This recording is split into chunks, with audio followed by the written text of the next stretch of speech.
Bartail has been one of the persons who's watched all the shows. I talk to him on a regular basis in the EverQuest Next IRC channel. What we saw with, Kunark for EQ2, you did those 400 quests, you did all the content, and at the end of it, the world wasn't changed. Yeah, I'm Phantom X. I do social media and write articles for EQ Nexus. For the Fall of Bastion, there was a very definite, okay, this is where your story is going to fit into the world.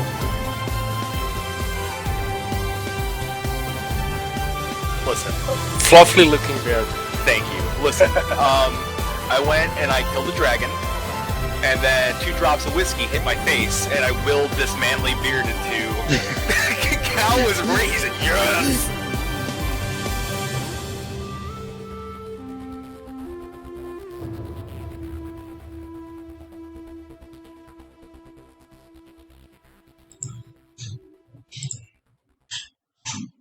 Hello and welcome. This is the EverCast show, episode number 32, which we've titled There and Back Again, an MMO Tale. I'm one of your normal hosts, Tamlin. With me, we have Flatus and Chuena. Say hi, guys. I can't hear anything. I'm not sure if that's me or if you pulled a Talon to us, Talon. But hello, everyone, and welcome to the EverCast show. The chat can hear Tamlin. We cannot hear. So he pulled a Tamlin to us. Yeah, I'm running TeamSpeak in non-administrative mode, and when that happens, if I'm on another window, my press to talk does not work. Oh, so you have to actually watch us for the entire show. That's going to be terrible. I'm so sorry. God, someone help me. I gotta put up with these guys. We're only 2 hours. That's it. It's only 2 hours of your life every single week. Yeah. We have Crayola Kitty. Hi, Crayola. Hi, Kitty. Who are you, Crayola Kitty? Where do you reign from? I'm just an MMO player mostly. RPGs. Awesome. What would you say your favorite MMO is? Helsing Army. I'm from Helsing Army as well. Terrible plugs. Oh my god. I get them where I can. Kit, I'm sorry for cutting you off, but tell us what games you play. Sadly, I played WoW for 6 years. Don't apologize for playing WoW. Played that, Final Fantasy XIV, a little bit of Arcade currently, and Project Gorgon. Oh, it's awesome. How do you like an Arcade? We did the trial. I don't think any of us got through it too much. I can't get logged on right now, so I haven't played. right. All I see is like waiting in queue. Your estimated time 3 hours. I'm like, no, yeah, I'll find something else to do. So far, what I've seen is that Arcade is the greatest queue game ever played. Like, if you can, it's better than Disney World because if you can really get into Arcade, you win. That's the game. You win. You win Arcade. You can get into the game. I mean, that's just good. That means they're overburdened, right? They need more servers. That's always a good thing with it. Yeah. Except the overexpansion that usually occurs, and then they have to merge the servers about a month later. But yeah. I don't know if there's anything you can do to combat that. Well, I mean, because they're also they're doing two things. They're a sub / free to play. Yeah. The free to play is really restricted, though, isn't it? Like, you can't own houses, I don't think. You can't do a lot of things on the free to play model. Yeah. I mean, there's a lot. You can still be a pirate. And that's all that matters. Yeah. You can put a big Nicolas Cage on your boat, I guess, and roll out into the... Speaking of pirates and ARG, and a lot of everything EverCast, we're going to head over to Tamlin for ECast News real quick. What's been going on with the EverCast show, Tamlin? Hi. All right. So, ECast News. I guess the big one... The big EverCast.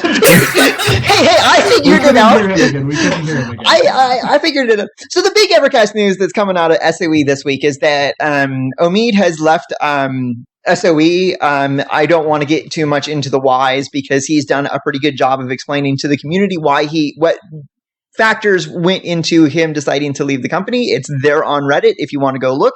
If you caught his stream yesterday, you can go and look at the video on demand of him opening his stream yesterday, and he explains it.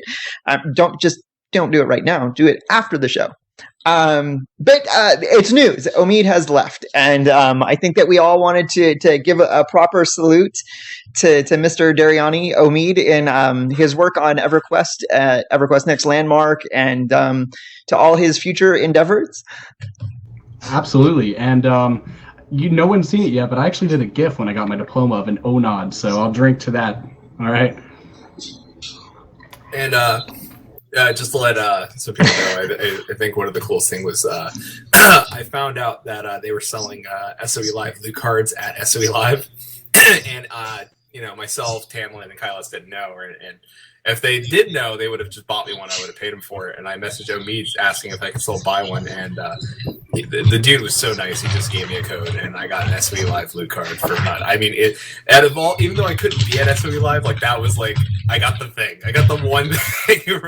Like I couldn't see my friends, and I couldn't meet Tamlin and Kyle. Like I couldn't do any of the stuff I wanted to do, but at least I got a loot card, and that was from Omid, and he said thank you to me for doing all the stuff I've done for EverQuest Next and Landmark. So he was definitely one of the most open on the team, man. He was always saying, "Hey, you want to chat? Just shoot me a text." So that was super cool. And for all those that don't know, Omid was the brand manager for the EverQuest franchise. That's EQ1, EQ2, Landmark. Well, I think it still covers Landmark in his what was his jurisdiction, and then EverQuest Next. But yeah, salute.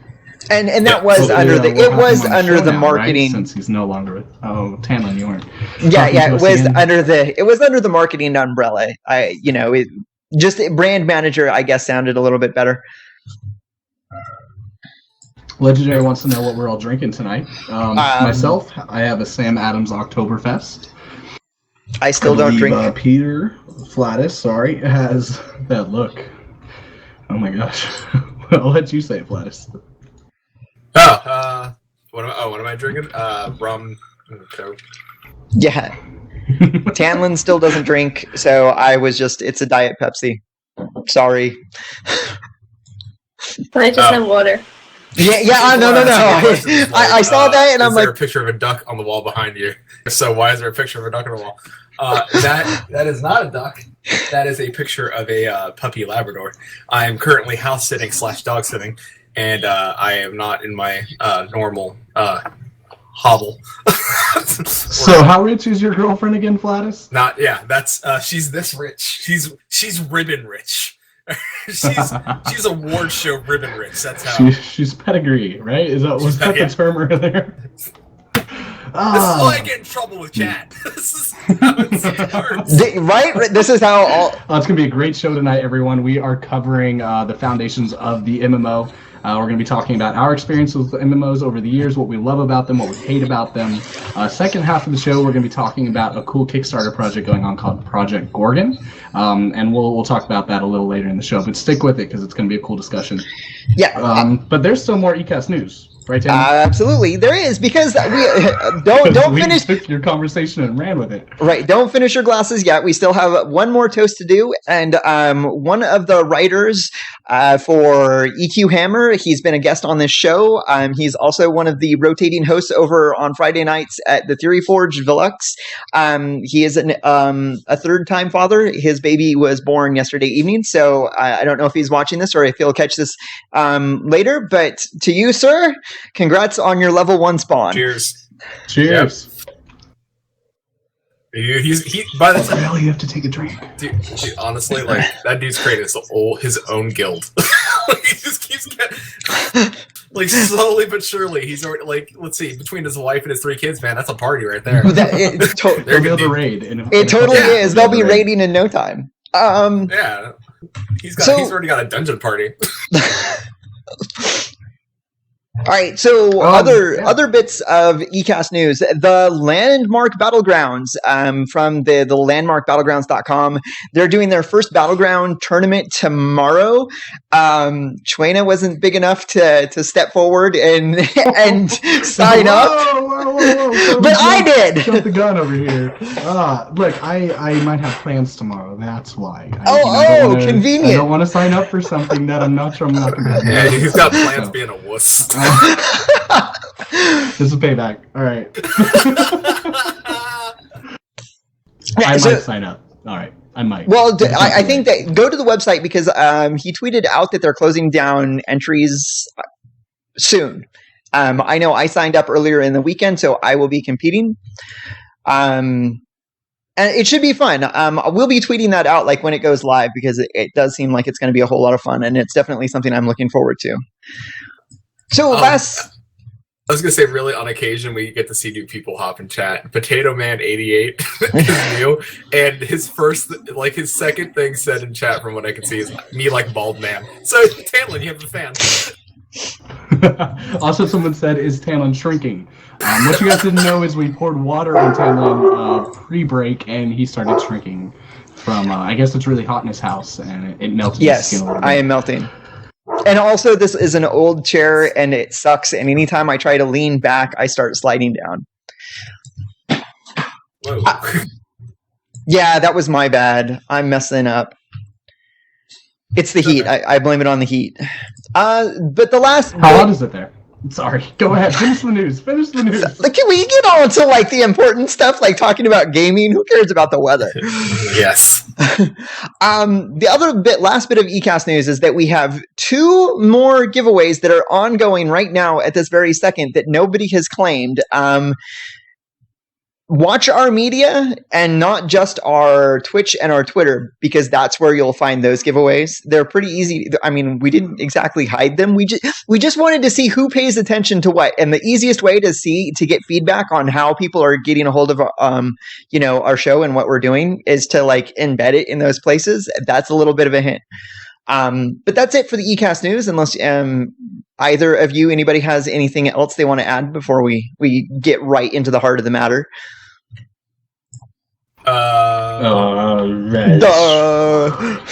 Taylor used to work at Valve, so he likes augmented reality games. So anything that says EverCast, you should look for hidden codes, messages, spend a couple hours looking at that, and then share it with your friends. It's not like that at all. Oh, it's not? No. Here I was trying to get people to look at our stuff, and you totally ruined it. Oh well. At least they won't be mad when they spend an hour looking at something and there's something there. I have no more to add to eCast news. I guess that's me trying to say that. All right, well, I'm going to turn it right back over to you then, because you are the one. I mean, I know that it was Flatus that made the original suggestion that we were going to talk about what is an MMO. You put us off again, man. I am just sitting here and quiet. All right, forget it. All right, everybody has to be quiet for like 2 seconds.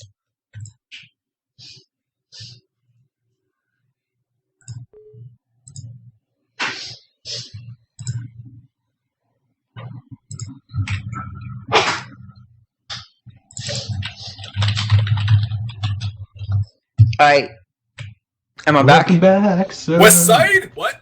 Okay. Now, can you guys can still hear me now? This is totally getting edited out of the archived copy. Talon, we can't hear you. Are you kidding? Yeah. You jerk!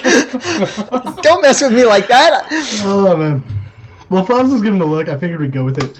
On to MMOs, right? I think. Yeah, yes. I know that that we're going to turn it over to Chad as sort of the leader, the moderator of the conversation. But it was Flatus who originally brought up the idea last week. Really going into the depths of what is an MMO and what does it mean now? Not what it means. It meant like when the term first came out, but what does it mean now? So I'll go ahead and turn it over to Trina to kind of lead the discussion and the conversation. As always in chat, like if you have an interesting concept that you want to add to the conversation, feel free. We love reading your stuff. Absolutely, yeah. Be sure to voice your opinion, guys, because we want to hear from you all. We hear from each other all the time. And Crayola Kitty. We want to hear a lot from Crayola Kitty. But tonight we're going to be talking about, as Talon said, the foundations of what an MMO is. I guess we all agreed that the definition of an MMO that we're looking at tonight is one that has RPG elements. So Destiny, I guess we call it an MMO FPS RPG. if you caught that. And mostly WoW, EverQuest 2, they all fall in that MMORPG category. So character advancement, an open world where you can kind of exchange things with others. We'll talk about all that. But, persistent world. Persistent world. What persistence means, though, we'll talk about a little bit with instancing versus open world. We're going to be talking about communities, how important are they, simulation systems, and a lot more. So if you have any friends that love topics like these, this is the episode to kind of share on your Twitter, on your Facebook, get them out, because it's going to be a great episode. We're going to start off, actually, with economies, too. Tamlin is a big advocate for crafting and having crafting have importance in the world, connecting crafters to a bigger economy so they feel that they can progress all the way with crafting, not necessarily having to go out and fight 24/7, things like that. So why don't you go ahead and start off, Tamlin, with your thoughts on crafting and an economy as a whole. Right. So and the reason why this came up in a conversation we were having is because right now in Landmark there is no player-driven economy. There's no economy at all, and that's one of the holdups that I see with the game is that it really holds back a certain type of progression. Like they added in the combat to it, but the combat is meaningless because in 2 seconds you can have all the weapons, but without a real sort of economy, like there is no drive to get. I mean, it's basically I'm going to kill things and take their stuff, and that to me is a very limiting feature in an MMO because the current like buzzword that you hear a lot is a shift from an MMO to a virtual world, and in a virtual world, it has to be, at least in my experience, to be more of a meaningful experience. It has to be more than just killing stuff and stealing their goods. You know, there has to be a crafting element to it in order to like really feel like you're in that world.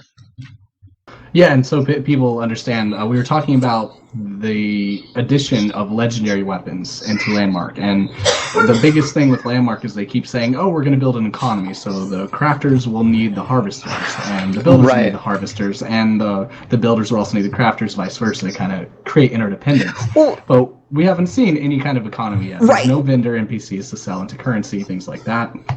And even as we look at the combat right now, is that right now we know that if you have access to these messenger signets that make you run faster, you have an advantage in combat. So therefore, those items should have, you should want to get those. But those are one item that anybody can make, just going to any forge and just be able to make them. And there's no real, it doesn't make a crafter type person. All it does is it's a harvester type person. But once you have them, there's no reason to get better ones. Yeah, and one big critique that I have is the selling of resources on a market for real-time cash when there's no way to trade for them really on a big basis. So that basically, for me, if iron costs 200 station cash, then people are going to figure out what the equivalent of that is for time spent in game. So iron within the game cannot necessarily take on its own price from market value. It's being influenced by the cash shop price of it. And that's why I was hoping we'd see something earlier too in Landmark when it comes to economy. But Flatus, Trail Hi. Kit, you want to go first? Yeah. First of all, y'all in chat is crazy. What is going on in there?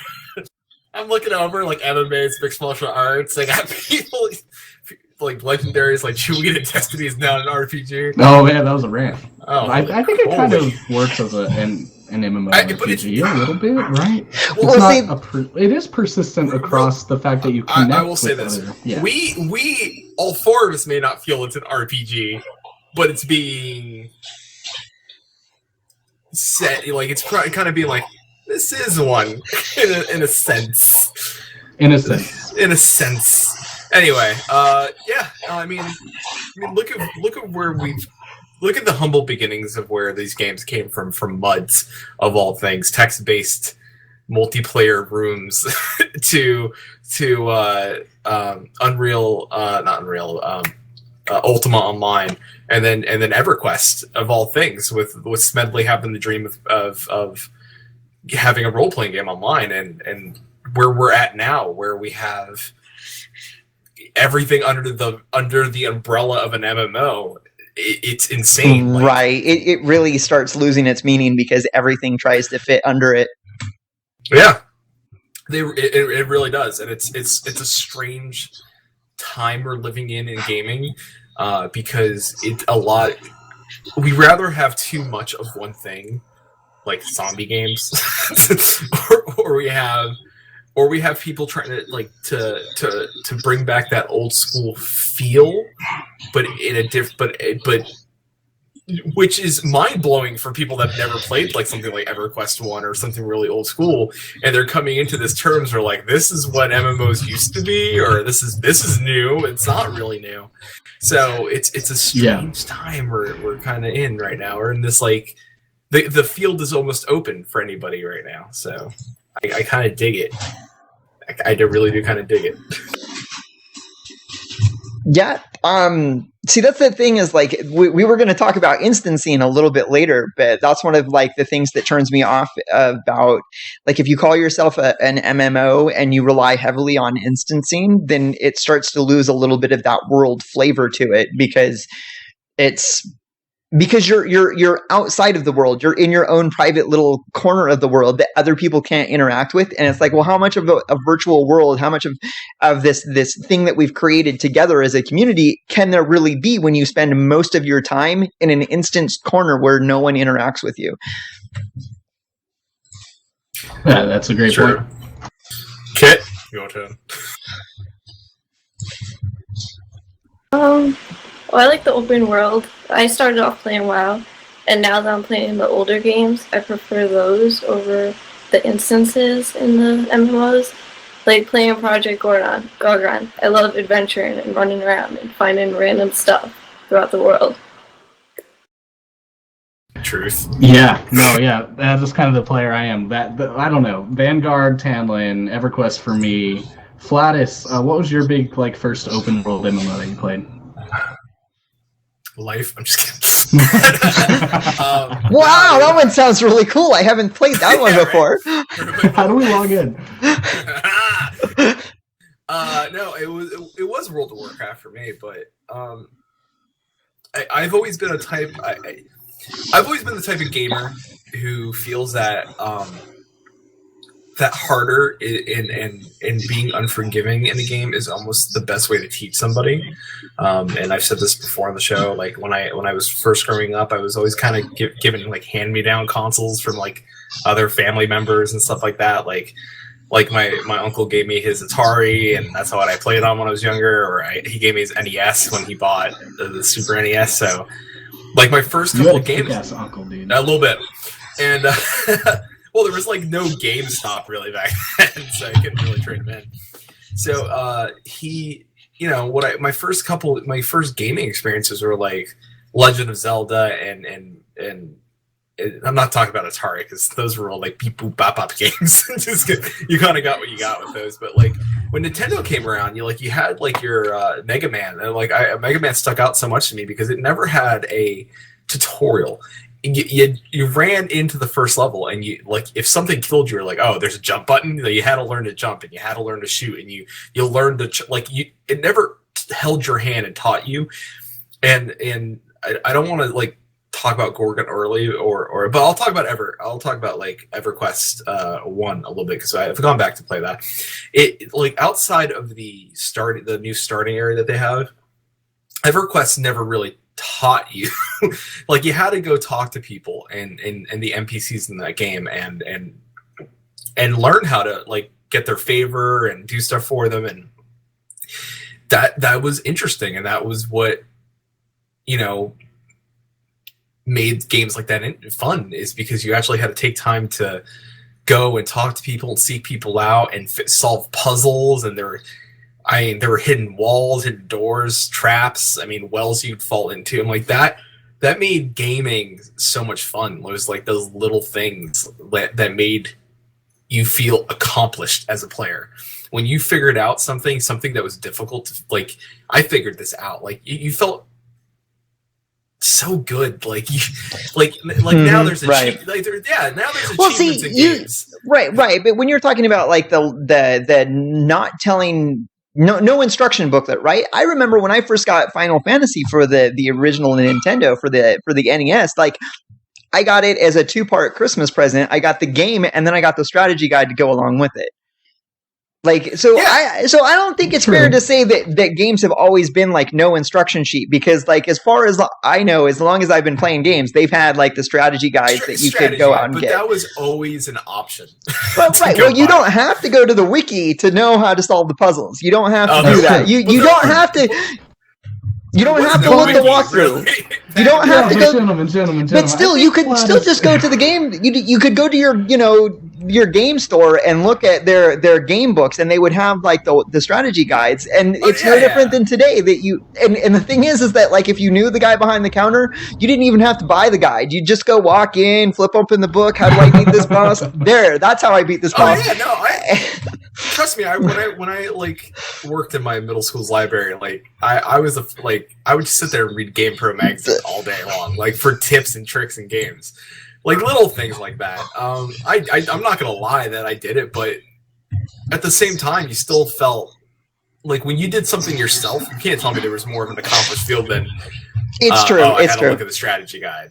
Yeah, like, playing Vanguard was much different than playing Final Fantasy, because Vanguard had no instruction booklet, and Final Fantasy did. Yeah, and there's always that too. Like, Prima and all those. There has to be a point. Like, if your game is so complicated that you have players like throwing their heads against the wall if they don't have a guide, then a tutorial is probably necessary. Like, everyone needs to be introduced to the game in some way. And depending on the game and the market you're going for, you gotta market your tutorial for different people. Are they first-time PC players? Maybe, I don't know. Maybe you need to tell them WASD to move and space to jump. But but I think the thing that Vlad's talking about, the thing I agree with is, there can be guides, but the development of the game and the actual goal of the game should be based in kind of self-learning. Like, there should be reasons for me to want to go over that cliff, or there should be reasons for me to want to talk to this avatar more than once to figure out the puzzle. If I can't figure out the puzzle, sure, I can look it up, but at least make the puzzle there so I can at least attempt to play it. Because a lot of games, even EQ2 and stuff today, they don't rely on a lot of puzzles or anything like that. You learn the strat of a boss, and that's about it. Other than that, you look for the exclamation point over the head, and you go to the little highlighted area on the map. For me, an MMO is not kind of this easy to play, run around, mindless game. It's something that you have to pay attention to, be immersed in. But that actually brings up Tanlin and what you said a couple days ago, actually. Last week we were talking about Immersion. I wasn't on the show, but you said, I don't know if it was on the show, but you said that you actually like the thing about MMOs when you can actually kind of sit here on this trade skill for a while doing something else over here while watching TV. Like, that is what's fun for you, not when you have to pay attention to the game. It's two different mindsets that I find myself getting into, and that's one of the reasons why I like playing a game like Star Wars: The Old Republic, which is very story-driven, which is very personal. Like, I can't get into that the same way I can get into WoW, because, like, let's be honest here, Warcraft you can play without giving like 100% of your attention to. So if I've got like a movie running on my second screen, I can pay attention to the movie and play the game at the same time. But I can't do that during playing Star Wars, because whatever I'm watching on Star Wars, because it's my first time playing through, it's like I have to pay attention to that. And so it's this weird kind of way. It's like, well, what do I want to do? Do I want to be playing the video game and really being there for the video game, or do I want to play this MMO? And they're kind of different for me personally. There was one other game that was like that too. It wasn't just Star Wars: The Old Republic that I tried playing.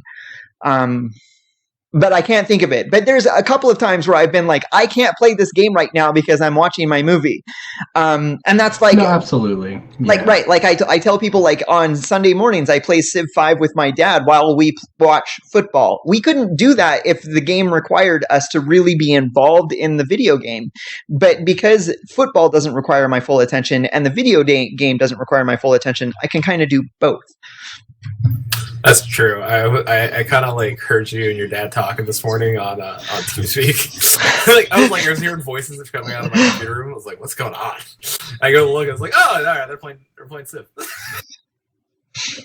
Right, he was getting massacred by the Japanese, and because Civ 5 is one of those games where if you can get a little bit of an edge, you can just rocket ahead of everybody else because of your technology. And so I'm just rocketing ahead, and he's like back in the reconnaissance, back in the Renaissance when I'm like in the middle of the industrial era. So I'm like, okay, Dad, I'll go help you out, and I'll take on the Japanese for you. So I'm going to pose the question, is instancing bad? Horrible. Completely horrible in every aspect. If you can... It was introduced as a technical limitation, or so they say, right? But still you have games like Star Wars Old Republic that are heavily instanced to deliver storyline. To me, I'm with you, Tamlin, to a point. I think if it has to be done, great, but figure out a way to make it kind of grow with the storyline, so I'm not like time traveling every time I walk back and forth from an instance. But I'll let you guys go ahead and touch on that first. I'll go last. Is instancing bad? Is it good? Where can you see it being beneficial? Corel Kitty, you're an MMO player. You said you like open worlds, but I'm sure you played some games where instancing is heavy. Do you think that like affected your gameplay, affected your story? Did you like it better because they could tell the story in a different way in an instance than an open world? I usually didn't like instances and tried to avoid it. I liked EQ2 though, where it was like public instances where you could see other players, not just your group. So I prefer that because I like seeing other people running around. So you meet other people too. That's true, and if they're killing your mob, you can yell at them and scream at them over public chat and Exactly. say, get out of my zone, and wish it was a PvP zone. Yeah, absolutely. How about you, Sir Flatus? With me, I dig the non-instance content. I really do. I like the fact that somebody else is in there and it's like, whoa, what's going on here? Like you see them running around and like, especially with EQ2 because we had the guild over in EQ2 and we were running deep in there and we had people running there. And like they're pretty respectful. Like they kind of knew that we were running stuff too. So like if we were like I let them go ahead of us and they kind of chilled out. Like I just messaged the people and be like, "All right, you go ahead. Like you can go. Like we'll wait for the repop and we'll just follow you. You know, we'll just lag behind a little bit." I mean, it's cool, but you like especially because if you go in there and like if it's just like you and somebody else, and you're like, "Well, I can group up with all these people and just run it together." Like. It makes it feel real. Like you go into a cave, it's not just your cave. Anybody should be able to go into the cave. That's a good point. I think Delman actually brought up a good point. Of course, Delman always brings up good points, but he says that instance content is good for kind of gamers on a time crunch, an MMO time crunch. So typically in MMO, like I don't know, 4 hours to vote. But if I know there's a daily I can run in an instance, so I could still kind of advance my character in that way. My answer to that is that there's a way to do it in an open world. Like, and you're not don't playing make in quests so hard. Make it so there's tons to do in my area, and then I can just be comfortable playing whatever I play. I don't agree with that. Yeah, well, I know it sucks, but that's not playing in a virtual world. That's playing in your personal world. And so, like, if you want to call it, if you want to move towards playing in a virtual world, then that's just one of the drawbacks to it is that you have to limit the amount of instancing because the more time you spend in an instance, the less time you're spending in this shared world. I started playing in Vanguard, and that was one of Vanguard's hallmarks is that it was an open world, that there were absolutely 100% no instancing. Even your house wasn't instanced. If you forgot to lock the door, people would just walk right on in your house. It was, but you just like wait, you like go back, you log in, and somebody's on your bed, just spread out. Just like totally, you could totally do that. If you forgot to lock the door, if you forgot to set the permissions on your door to lock out everybody but, the permission list, people could walk in. And that's one of the things that I would do. Like, I wanted to see, when I wanted to get ideas for how to decorate my house, I'd go to like a housing outpost and I'd walk into everybody's door who I could. And that's what, that hide was your fun. kids, hide your wife, Tanlin's in town. Right. I would have been that guy that logs in and goes to somebody's bed and take all my armor off and lay in their bed and just like wait till them wait for them to log in and be like dropping like one of your French women. How you doing? just like this, my character's like just nude except for whatever their undergarments are. That'd be horrible. You shouldn't let me play games. Right. But Yeah. going back to the original Nintendos, and this is the comparison I made when we were talking earlier, is that when you're playing in an instanced game, a heavily instanced game, I'm going to just throw out Warcraft as all the dungeons are instanced, all of them are personal, and so it's like playing the original Super Mario Brothers, where there's level 1.1 and 1.4, and basically there's this beginning of it and there's an end of it. You start at the beginning and you run to the end, and when you're at the end, you're done with that instance, and you're awarded, if you don't get any gear drops, you're awarded with points, because it's the way that we operate in games is you want to reward them for participation. So here's your participation reward. And I started in Vanguard, and if you went to where a boss normally spawned and he wasn't there, well, you're he's on a respawn, or but the thing is that going into a dungeon in Vanguard wasn't about defeating bosses. It was about a lot of exploration, because you could get lost and spend hours in those dungeons without ever mapping it fully out. It wasn't we're going to go there and we're going to finish it. It was we're going to go and we're going to go spend time in there. And that was for me, it felt more immersive. It was, you'd occasionally see other people group running around. You would someone would have to leave, so they would teleport out, and you could summon someone else back in. It was cool that way.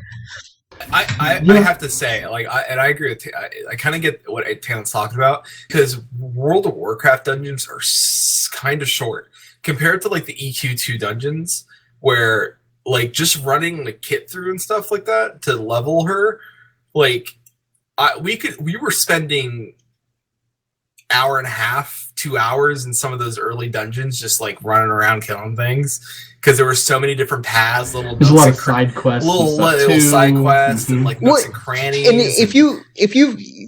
so here is an example of the problem with Warcraft, is that even in their challenge modes, to get gold, you have to do it in 12 minutes. In their most difficult setting, where your gear scales down, they expect the best players to be done with it in less than 15 minutes. And that's just come on. That's is that really losing yourself in a dungeon, or is that a parlor? Yeah. Is that a parlor where you're queuing up for a specific type of content, you're getting it done, and then it's not a world. It's not, in my opinion. It's not. It's telling us, the player, and because I played the hell out of Warcraft, it's telling us, the player, that we're going to challenge you, because we know we designed our dungeons to be where you can beat them in this amount of time. We know for a fact, we've tested it ourselves, that you can beat it in 12 minutes under in the most difficult of situations. So what does that tell you about their dungeons? They're straightforward. There's no exploration, and you can run straight to the end in about 12 minutes at the hardest difficulty that they say you can do it. So where's the fun in that? Where's the exploration? It's weird. It's Warcraft, and if you still play Warcraft, props. I'm not trying to poop on the game or anything like that. It's just I grew out of it, and I grew out of it for, I think, the right reasons. Was it fun when I first started? Yes, because when they first started, it came from humble beginnings. A lot of those people played EverQuest, and they took a lot of the things from EverQuest into World of Warcraft. And as it grew, it kind of became its own unstoppable force, where they're kind of well, if we don't keep doing this, then we're kind of just stuck doing, we may fail, or people may leave the game because it's rather too difficult, or it's not what they wanted anymore. And it's kind of, it kind of puts it this really bad taste in your mouth, because the content slips. You play through the content once and it's not interesting. You don't find anything new. Once you know something's there, it's always going to be there. And now that leaves us with other things. We have to look to the future. Look at EverQuest Next. Even they have said, even the developers have said, we want to be able to have a kind of a mix between content that's open and content that is behind the curtain. Yeah, but they did still say there's going to be some. And I can understand the benefits. It's easier to tell a story. It's funny, someone in chat, I think it was Arithmus, actually said, it's hard to convince me you're a decent player if you're concerned with the immersion of dungeons. And not to call you out or anything, but I think that's a good point to talk about in terms of storyline with instances and how they can deliver more of a coherent story. You can have mobs appear in certain areas. Yep. I'd say that's probably No. limitation of the So past, right. though, So you because get to EQN seems to solve that from their theory of what the game's going to be. right in instance content. You get to see that story delivered to you once. But once they make it so that you have to farm instances, they're no longer delivering content. It's. I mean, come on. Just forcing you to do Like, it again. let's go, an instance that I'm sure that Flatus and Crayola Kitty have gone across, like the rescue of Thrall from Darnhold Keep, right? Where Thrall is the slowest freaking mount in the game, and you have to wait for him to chase you to see the story. That's one of those dungeons. It's like, okay, it was kind of cool the first time, but now it's like, I'm waiting on Thrall, I'm waiting on Thrall, I'm waiting on Thrall, and it's horrible. It is a horrible experience. Remember what was it? What was it in? I can't remember the name of the damn dungeon. The raid at the end of the Lich King. Remember when you got off the battleship and you have to wait through that whole long speech, right? With what's his face and his son. Sarfang. So it's like, right. It's the Sarfang encounter, and it's him talking with his father, and it's like 90 seconds worth of dialogue before you can engage the boss. And when you're on a raid, and people are talking about content on demand, right? Because they're on a time crunch. Well, if you're on a time crunch, why do I have to sit here and watch this dialogue? Every time we go on this boss. Yeah, it was so painful. So painful to sit there for that long, just be like, oh, somebody shoot me.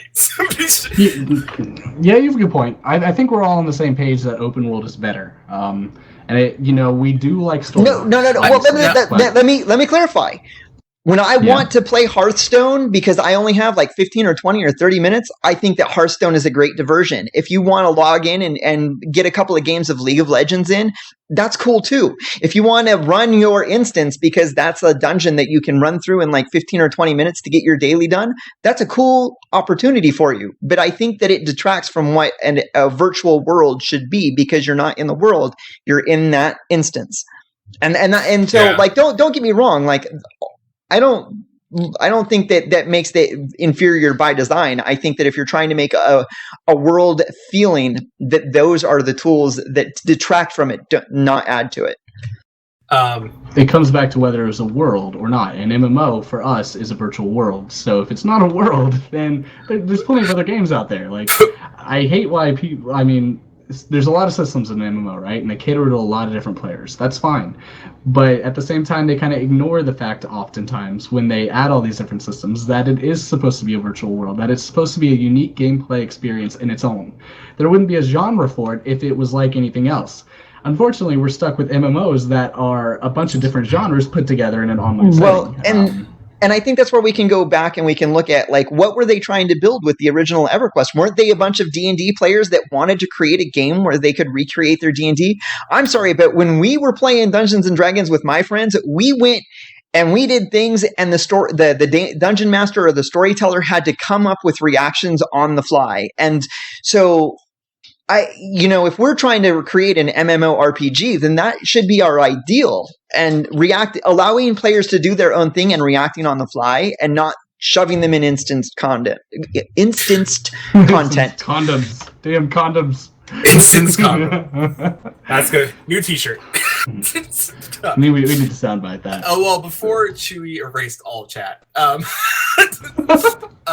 bad. Delman had made a point that he's like, a lot of us are living in the past, but I can say that at least with Crayola Kitty and I, not this guy above me and this guy over here on this side or this side, depending on how the camera's going to work, that her and I started in World of Warcraft where everything was instanced, and her and I have now just started playing older games, and we like it.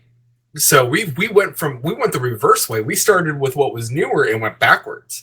And why, like, regardless of time sync, like, we were running in Gorgon last night. I know we're gonna talk about Gorgon, but it was an instance, and we were having a blast. Yeah. There's a MMORPG article I read recently. It was actually, I think, in regards to Gorgon, and it was saying that just because there's a lot of MMOs doesn't mean, because we all like to use that trope that, oh, there's so many of these games, they're all the same, blah, blah, blah, blah, blah. Well, there's a good 15-year history now of basically MMOs, and a lot of them are different. You go play Asheron's Call, or you go play a game like that from early on. It's very different from an MMO we see today. They might borrow the same elements, but you're going to get a totally different experience when you play them.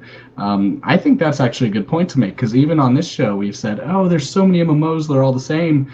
But if Gorgon's using kind of a mixture of old school and new school, which we'll talk about after the break, does that mean that old school is really the same as what's out now? I don't think it is. I think that there's a lot of things that we could return to, go back to the basics a little bit, and that could be really good for the future of MMOs. But we'll talk about that later too. I just had to make that point. Yeah, no, absolutely. I can say this, at least with how MMOs have evolved, and I'll talk about EverQuest real quick. From its humble beginnings, the way the story goes is that Smed had the idea. He was playing, and I can't remember the name of the game he was playing, but he racked up like $600 playing this online game, and his wife flipped crap on him.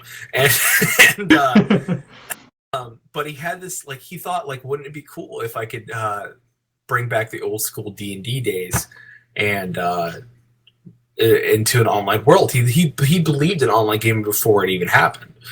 And so he went, and at the time he was working for, I can't remember what Sony company, but it was like their gaming division for sports of all things. And he was working over there, and then they had a new boss, and he pitched the idea for EverQuest, and they got it greenlit. And well, no, yeah, and Taylor, real quick, the text-based MMOs existed, yes, but I was talking about a virtual world, virtual in the sense of virtuals. I know. Hey, when I read a book, I disappear into a world. I completely agree. I completely agree with you. Those did exist. I'm not saying MUDs never existed, but there was nothing like there was nothing like EverQuest. It was a first/third person because you could scroll all the way in or scroll because of the graphics. Yes, but there were definitely worlds, and yes. I'll talk. And all of them legitimate. Before I get my head chopped off by you in the chat, all of the legitimate games. I'm trying not to interrupt and be good. No. Yeah, no. I know. I agree with you. I really do agree with you. Those did exist, but I mean, you have to give props for a dude who was trying to like create something that was to save time, like to connect people in a way that it's hard. And I'll say this: before there was what we have nowadays, Twitch and the internet, Skype and TeamSpeaks and Bumble, whatever you want to use. It was hard to get people together to go play D&D because you had to set up time, and you're like, all right, we're going to meet twice a month, and it's going to be like, you're going to have like at least anywhere from 2 hour to sometimes 8 hour session of gaming. You're just going to go deep. There's some people that I know, like Sunglare, who's in the Helsing Army. He doesn't catch our show because he plays Numera, I think it's called, on Sundays, and he doesn't catch our show. He watches the VOD, and that's what he does. And we should be setting up we should be setting up a D&D game soon. Yep. Using Roll20.net and oh wow, and, yeah, we're actually gonna roll like. Look at you guys! Yeah, I know, nerds. I know, we're nerds. It's fine. Well, I had to do that because we don't have the soundboard working because Gladys is at a remote location. So yeah, I'm out like there's ribbons. I'm clearly not home. Listen, the only first place trophy I got was nothing for this. Whatever this is back here. I got the only first place trophy I ever received was participation. So, Crayola, how is it being on the show with us crazy people? It's good. I have a question for Kit. I really do. Kit, you've played World of Warcraft and you played Final Fantasy, and I played both of those games as well. And Final Fantasy and I'm an old school Final Fantasy. I love Final Fantasy 6, one of my favorite Final Fantasy games ever, along with 7. I'm an 8. Like, those are my 3 favorite Final Fantasy in a row. Like, Final Fantasy had a lot of story-driven content, and a lot of it was instance. Even certain parts of quests were instance. How do you feel that went when it came to Final Fantasy? Because you would be in a party and it would drop you. You would have to drop out of the party to do the instant content by yourself. How do you feel that is compared to like what we're doing in like Gorgon or something like EverQuest 2 or EverQuest 1. Well, I didn't like it. I felt like it got separated once the story went into an instance, because then I would have to stop what I was doing and wait for a group instead of keep going with what I was doing. Yeah, and I agree. So now, with that being said, do you feel like certain and not to say Final Fantasy 14 was bad, but it did a lot of good things. Like, I think the multi-classing was fantastic. I think that's something that's very interesting, and I think that it did that phenomenally. And I think that it did crafting phenomenal. I love the crafting. Crafting was fantastic. Like, you could be a crafter naked. Like, literally, that you could do nothing but crafting and be that.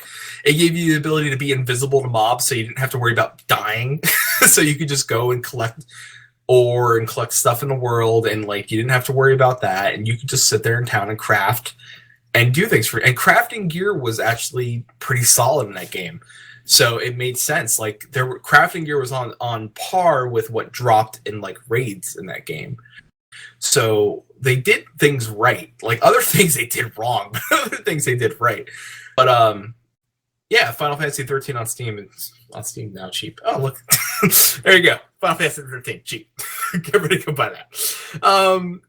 But I don't know, like, we've gone, how many MMOs have we played now at this point? We've played EverQuest, EverQuest 2, what else? We played WildStar together. Like, WildStar. Ever since you and I started like talking and hanging out, like ever since you like discovered EverCast and discovered me and like coming and hanging out and talking and stuff, like you and I have gamed in a lot of MMOs, and like I feel like we've taken a trip backwards in time in MMOs. Oh, yeah. And I like the older ones too. Back to the glory days. Yeah, like we went, like there's no rose-colored glasses here. We just were like, well, I wonder what like EverQuest. Like, let's go to EverQuest and play it. And we had a blast. Like, I remember the 15th anniversary. Her and I streamed that together.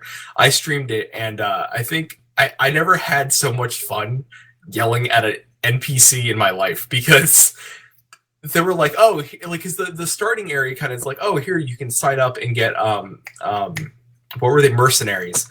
And, yeah, the mercenaries. And I'm pretty sure those things work on some level, but mine were taking. They were horrible. She was taking the day off, and I could not say her name for the life of me, and I just called her Sausage. Sauceroni. Yeah, Sauceroni. I was really pissed off, and I was dying. I was dying to a spider that someone pulled, and I was dying. And I just yelled at my NPCs, and I think I have had more fun doing that than I did in World of Warcraft, because I think in World of Warcraft it was just monotonous to me. I think it got to a point where it was just monotonous. Yeah, I mean, driving the whole point home with instancing versus open world, I think Tanlin actually kind of said it best. Like, instancing can be used. It can be used publicly, too. We love public dungeons that can still be instanced. But there's a point where you're delivering a story with an instance, and you're using it as a gating mechanic to hold people over till new content. If you're saying, oh, this is the 4 dungeons you're going to get until next year, and you're going to have to run those to get your gear, I think that's what we're all advocating against. We want a world of exploration. If it is instance, that's fine, because technically, I guess, zones are sort of instance in the fact that they load at a certain time, and you're not loading them before you enter them, right? At least in some games. But I think that's what it all comes down to. I am a big story-driven player. When I played EverQuest, I literally ran around and didn't accept a single quest. Of course, I was like 13 at the time when I started playing EverQuest, but still, like, I would travel through the forest, I would go into Kaladin, I would travel all around and just take people on tours. I'd sit there and buff people and just talk to them. It was a virtual world for me. I didn't even need any kind of gaming mechanic, but I enjoyed it. Real quick, just for some of the new people, Oh, what got you into MMOs?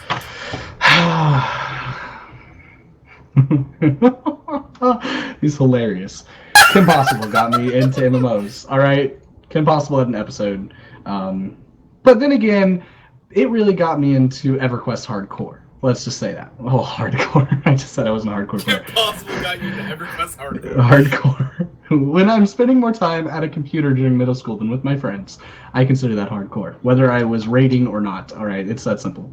But yeah, it's all about delivering a world to me that's coherent, that can have a story, and instancing is okay with me, as long as it's not used as a mechanic to where we just run it over and over again. I don't want to play a parlor game. I don't want to play a first-person shooter where I'm running the same map all the time. Yeah, if I wanted to, I'd play those type of games. It's that simple.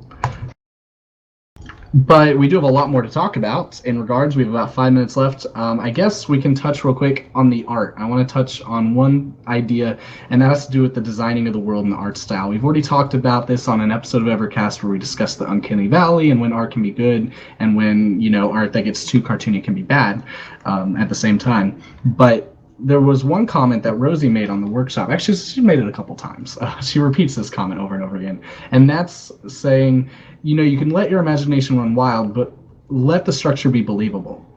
Do you think that is important for you all in an MMO, to see structures that kind of reminisce something in real life? I mean, we all draw on real life for when we're relating to something, even fantasy.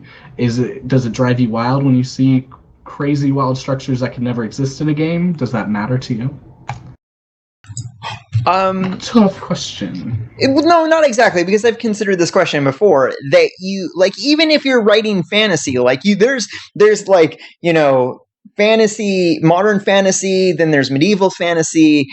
And then you go further and further away from reality into your fantasy, and the further away you get, the stranger and weirder you get, but the harder it becomes to relate between real world and fantasy. And so there becomes that, the further away it gets, there's the larger the disconnect, right? So if you want to make something that is structurally impossible in the real world, that's fine, as long as it's an easy grasp to get in that fantasy realm, or in science fiction would be the easiest way. We have no such thing as faster than light engine, but it's really easy to believe that technology will exist in the future. So if you want to make a structure that couldn't exist in the real world, but in fantasy, that flying castle, no one thought about a floating castle in a fantasy world because it's an easy jump to make. So if you want to make some things that don't look exactly right, that's fine. Just make it an easy jump in our imagination to get there. Set up the storyline, yeah. Mm-hmm. Tweedledee and Tweedledum up there. Figure out which one's the dumb part. Watch it, Chief. Yeah, man, I totally agree. I think art is a good. It's you got to feel like you're in the world. You can't feel like it's poop. You can't log into a game and be like, oh, this kind of looks wading through all this poop over here. Yeah. No, but even so, man, I dig I'll log in at EQ1 and still think it looks good. I mean, for as old as it is, I mean it's solid. And I'll log into a newer MMO I played even let's take Gorgon, which is kind of run on the Unity system. It's old but still better than EQ1. It still looks solid. And then there's Landmark and what we know EverQuest Next is going to look like based on Landmark. Those are good looking games, man. And if they're, from what we've seen video, what players have created alone, if Sony can match that same detailed art, which we know they can, and they have more tools than what they've given us so far as players, then I think we're in for a little treat. Honestly, I think we're going to be in for an immersive world, and I think that what I'm looking for mostly is be able to walk to one side of Norath straight to the other without a loading screen. If I can get that, just that little bit. I mean, I can understand if I teleport and there's a loading screen, but if I can walk from one zone to the other straight across the map and it takes me an hour to get there, I don't even care. As long as there's no loading screens, man, I think they've done it. Then that you got me on that. Then we can talk about other stuff when that game comes out. But yeah, absolutely. How about you, Curly Kitty? You are an artist, correct? Yeah, it's graphic design. Okay. I like it when I see things from real world in video games because then I could connect to it sometimes. But also when I see things that can't be created in the real world, because then I get to experience something that I can't experience here. And I actually found that some of the older games look better than the new ones. When I was playing Arcade, it's too realistic looking for me, or it tries to be, so it creeps me out. The cat people, I just couldn't play with them. They were just, I don't know, Their faces. And there's a race in ArcAge that have itty bitty heads and big giant bodies, and that is, and it's creepy. Yes. It's like there's that we were talking about that uncanny valley, definitely on the wrong side. Absolutely. Yeah, I like the cartoony looks in video games compared to realistic. Real quick, I have to say, like, something that's really unbalanced is like the racial traits in that game. like the humans have the best racial traits. If you die, all your skills are doubled for like an hour or whatever it is. Wow. For like a short period, like a period of time, like all your skills are doubled. Why would you pick any? Like, I can understand if you pick like the cat people side with like the smaller people, like what he was saying, the people with the tiny heads and big bodies. If you pick them, like, you get bonuses to crafting or harvesting and stuff like that. So if you want to be a harvester, I can understand that, but I mean, if you're going to be like a legit, like, I'm going to go to combat and stuff, be the humans. There's no point being any other class. Unless you're a cat, you want to run around like that. Rift had that No, they're problem creepy too. though. They eventually got rid of the racials. They did. Because some were too OP for others. Yeah. It's always weird when you tie one ability to a race. EverQuest did it in attribute points, but you spent all those attribute points a little differently. And that wasn't, I don't know, it was different. We have to end, and we gotta go. We gotta take a break. We do. Real quick, I want to post one more question. Like, super quick answers though. Do you think marriage should be something that's available in EverQuest Next? Do you think that people should be able to get married? I know Rift added it. I think EverQuest Next should have. ArcAge has it too. Yes. ArcAge has it too. So yeah, Chewy's yes. I think yes. I think so. Tamlin? Should This is the topic we have on the list for when we get back. So right. Because the next, should I have to manage my bathroom habits? Is where just say yes or no real quick.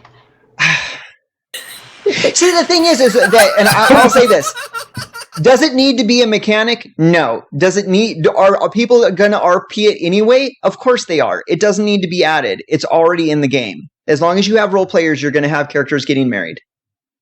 And when we're back from the break, we will take on this topic and many more only here on the EverCast show. Our break video today is a Kickstarter video for Project Gorgon, which we're also going to talk about after the break. We do have some giveaway items as well. Flatus, do you want to run one maybe while we're on break or when we get back from the break? What are we giving away? Tamlin? What are we giving away? Well, okay, so we don't... Like, we work with SOE, but we like to keep our independence, right? Because we aren't... We got accepted to the Insider program, so we have the codes for the glass transparent transporters. That Flatus, you can go ahead and give away 2 of them. Sure. Just wanted to say that, hey, we applied and got into the Insider program, but we're still going to be critical. We're going to be critical of SOE all the same. We're not, like raving fanboys. I hope. Yeah. All right. So I'll give out to. What are they, glass? We'll go ahead and give out one over the break, and we'll give out one a little in the second. Sure, part of the yeah, show. I can do that. Yeah. I'll give out one during the break. So let's go to break. Kit, you get to honor us with the first camp out. Yeah, camp us out. Also, just so you guys know, the break, for those, we do have a couple new viewers. It's only about 6 minutes, and then we'll be back for a whole nother hour of gaming discussion. So don't go anywhere. Go ahead, take it away, Miss Crayola Kitty. Okay, camping in 3, 2, 1.